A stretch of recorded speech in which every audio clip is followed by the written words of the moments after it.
Thanks everyone for coming this evening. Just, I said the agenda is we have John Deegan first talking about his experiences in mob grazing in particular. And he'll have a presentation. And then the idea is we'll do as we would have done before, the breakout rooms that we can all discuss and give feedback and see what we think. Talking about what's being done is with Green Offaly, in partnership with Green Offaly, we're facilitating this part of tonight's Zoom session. They're doing a feasibility study on the potential benefits of having Offaly's bogs declared UNESCO biosphere reserves in terms of ecotourism and other options. So I'll be leaving them to talk about that. And the same thing would be doing breakout rooms again, just to get your feedback and ideas, and if you think it's a good idea, bad idea, potential benefits, and so on. John, I'll bring up as I said, the PowerPoint that I did from your notes. So John, if you want to just tell me when to move on. Okay, well, if I start off by giving you a little bit of background on myself, I suppose. Yeah, that would be perfect. And then, and then you just give me the orders, and I'll okay, yeah. Just to give you, I live up just north of Kilbeggan in County Westmeath, out past the racecourse, and I was brought up on a small farm there. But my dad died when I was 8, and my mum died, who was a townie, at 16. So myself and my brother did a lot of farming, but it was the old traditional mixed farm where we milked a few cows, had a few cattle, sheep, pigs, poultry, things like that.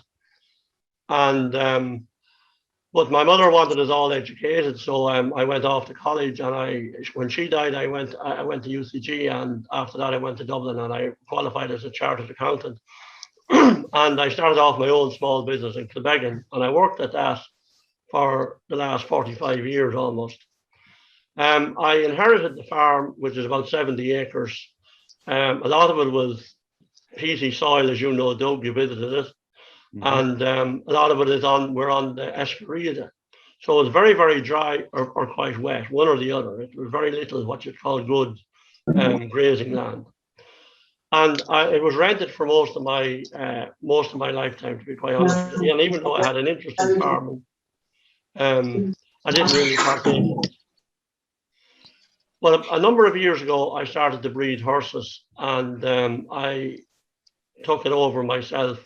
I got interested in organic. I didn't spread. For the last 15 or 16 years, I've used absolutely no fertilizers. About 5 or 6 years ago, I decided I wasn't making any money at the farming, and decided, well, I'd like to see, could I make a few shillings at it? So I got into some cattle.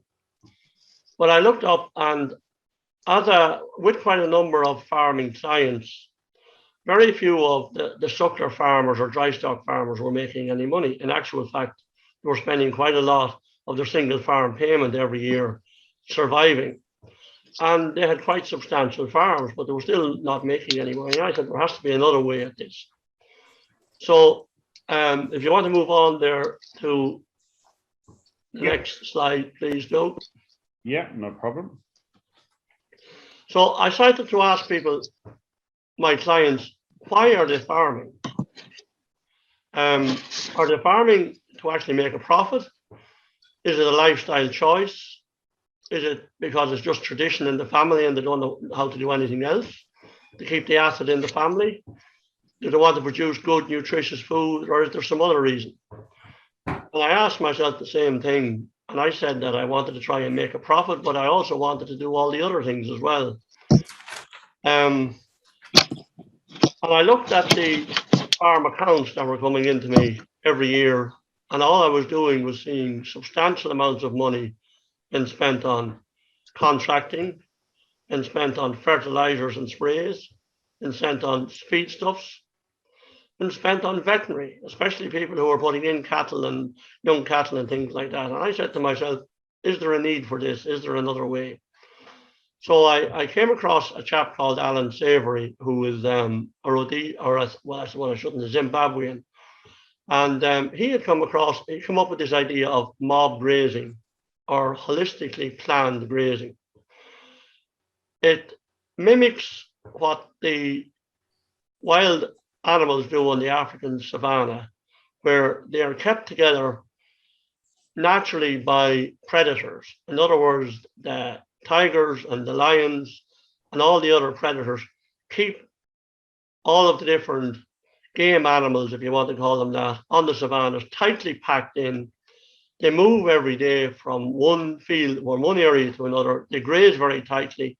They dung and they urinate, and then they move on. And they don't come back on that piece of soil for maybe 6 months, on the way back, perhaps from spring grazing to winter grazing, etc. And he decided that he would try and mimic that in a domestic setting, in a farming setting. And rather than using predators, he would use electric fences. What he did was he would set up a paddock with an electric fence, and he would move his cattle every day. What that did is it allowed the grasses, he would not allow them to go back onto that piece of ground again for anything up to 3, 4, 5 months, depending on the climate, depending on the time of year, depending on everything like that. What that allowed to do was it allowed the grasses to replenish themselves, for the roots to grow down, for them to fertilize themselves, etc., naturally, without any fertilizers, without anything else. But it did force the cattle and the livestock to actually eat every bit of that ground, of all of the green on that paddock every time they were in it. And it left it bare. And what I'm doing at the moment, if you want to move on to the next slide, Doug, please, is I'm grazing every piece of grass and moving on and giving the grass plenty of time to replenish itself. What I'm finding with farming at the moment is that farmers don't know whether they're being encouraged at the moment to produce more, but are they making a profit? Making a profit is not making, increasing turnover is not increasing profit. They're not the same thing. And people are getting confused here with this. All of our advisors, the Teagasc, the Department of Agriculture, everyone in the Irish agricultural industry wants farmers to go and produce commodities, whether it's milk or beef or whatever, and to sell it on to the middlemen who make all the money. And of course, they constantly say to us, well, we need to feed the world, or we need to keep those who supply us with fertilizer or feed or whatever in business. Do farmers really feel the need to do that? Because if they do, they're not going to be in business in a few years' time. And these fertilizer suppliers are going to be gone out of business, or else there'll be huge big farms, and all the small farmers and the family farms will be gone, and the big commercial enterprise will have taken over, but they will only take over for a short while. So we go to the next slide, please. The one big problem I find with creating profit on a farm is what are we trying to make the most profit on? What is our should we try and have the most profit on an animal or an acre? And I found with Ryanair, you might wonder what Ryanair is doing in there, but Ryanair changed the airline industry by, instead of focusing on profit per seat, they focus on profit per flight. In other words, can we make the most profit on the flight on an airplane from Dublin to London or whatever? And they said, right, we will sell off our seats. We will fill every seat, and whether it's €20 for the first 100, €50 for the next 50, €100 for the next 20, and the last 10 you're paying €200 for it.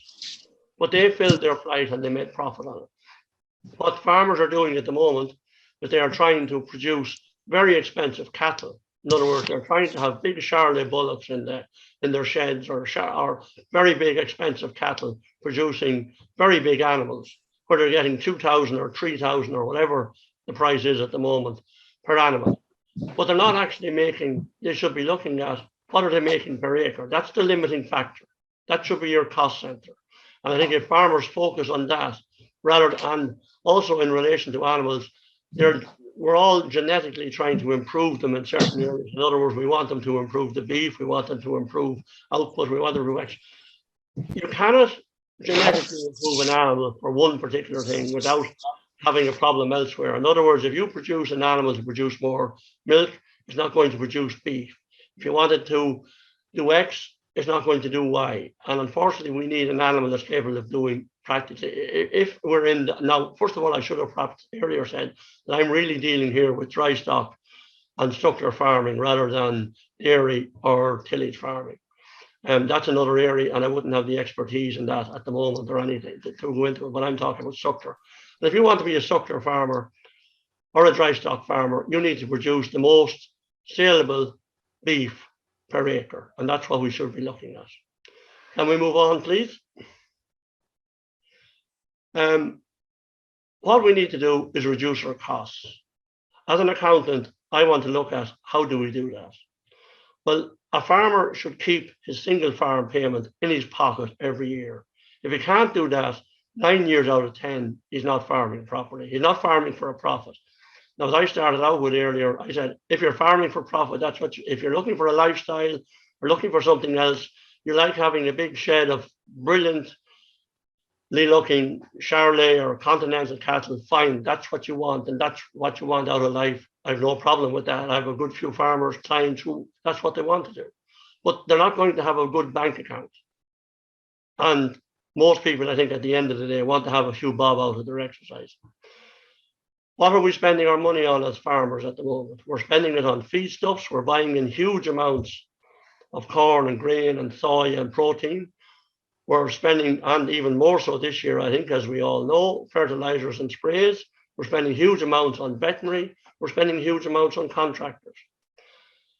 I have spent about €100 in the last 5 years on veterinary expenses outside of the normal testing.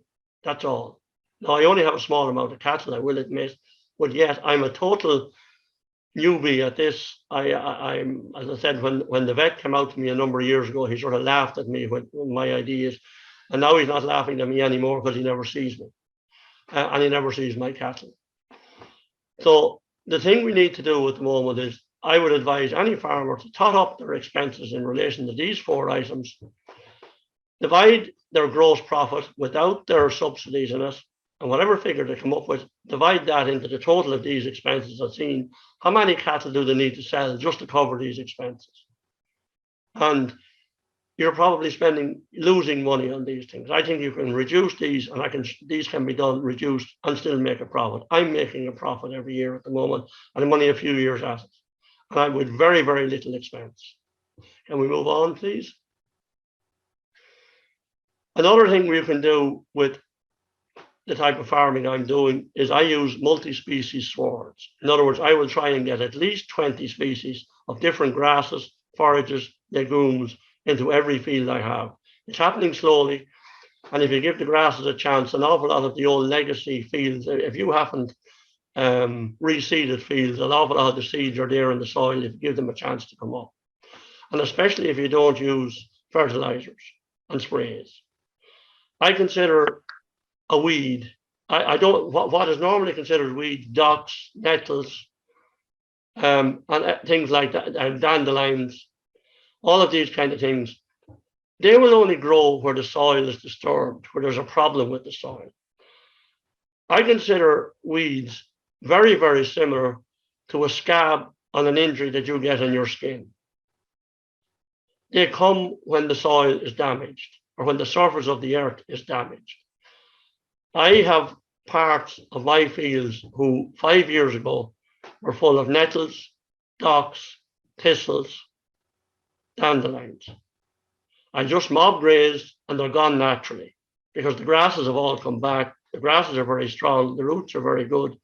And the only time I will see a dock now is if there's a couple of bare patches or there's a few nettles or thistles. That's about it. But I don't spray. They'll disappear naturally. And the cows and the cattle will eat them, especially when they're put into paddocks. Can we go? And what it does is it gives you what this does, it gives you very, very vitamin-rich meat. I'm trying to farm with my natural surroundings. Every farm is different. I can't legislate for everyone else's farm because everyone's soil is different. I would consider the different grasses to be very, very like, we all like different types of music. Some of us like orchestra, some of us like rock bands, some of us like country music. Well, I think our farms could be a bit like that. In other words, certain grasses will grow in certain areas. And they should be developed, but we should allow nature to dictate to us rather than the other way around. there's a multi-species sward. I would try and get at least 20. Some places may not take that because of the particular type of soil. In other words, if you're on very wet, peaty soils, it may not. I don't have enough experience in the area. I don't think anyone has really, because we've tried to change it rather than allowing it to develop naturally. But the one area you might ask is, well, how do we fertilize our soils? How do we repeat every year? Well, if you allow the soil, if you allow the roots to grow, in other words, if you have, let's say for the sake of argument, you have a patch of huge big docks, and you say, my God, how am I going to do that? You let the cattle in there, when it's nice and green, they will eat it. And the one thing docks don't like is to get eaten every day or every couple of months. They die off. But you know, anyone who's ever dug up a dock will know the huge roots that are under it. They die off and they provide huge amounts of nutrients and exudates for the soil.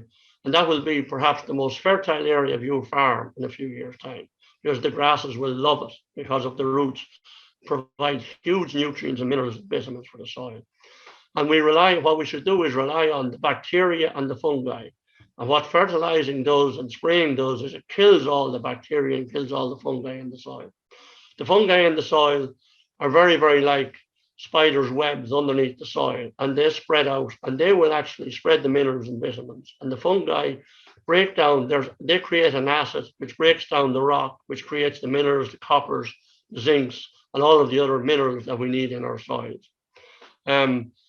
Anywhere that you will see, let's say in certain, anyone who's very, very deep soils and farms, let's say, them soils would have been fertilized, because if you allow the roots of grass to go down, roots of grasses will go down 6-7 feet until they find the minerals and vitamins.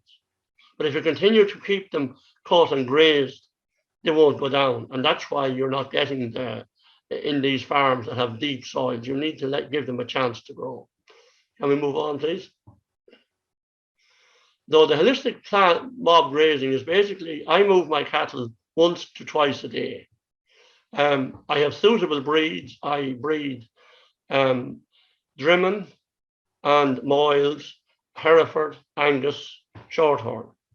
I have bought a speckled park bull, which is actually a Canadian bull, a Canadian breed, but it is mainly made up of Herefords, Angus, British whites, and Shorthorn. It's a mix of those. It's a very hardy bull and very easy calving. I haven't seen one of my calves born in the last 5 years.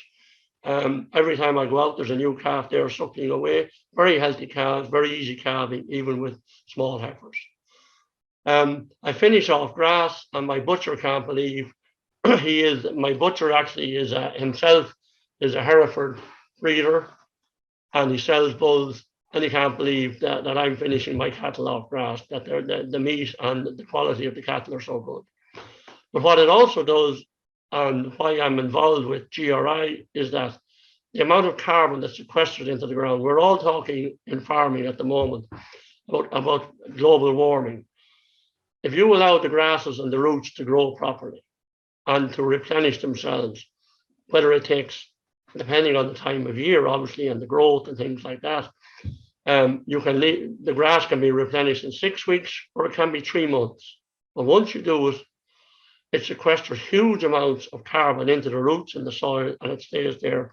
And the carbon is taken in then and is turned. It is taken in by the bacteria, and it's the bacteria which eat the exudates from the roots, and the actual bacteria die off, and with the benefit of fungi, they basically replenish the carbon into the soil, and that's how it actually works. Now, it's a little bit more complicated than that, and I'm afraid I'm not a trained biologist or microbiologist, but we can, if anyone wants more information on it, we can get it for you. Next, please. I think that's nearly it, is it? Okay, that's basically all I have to say.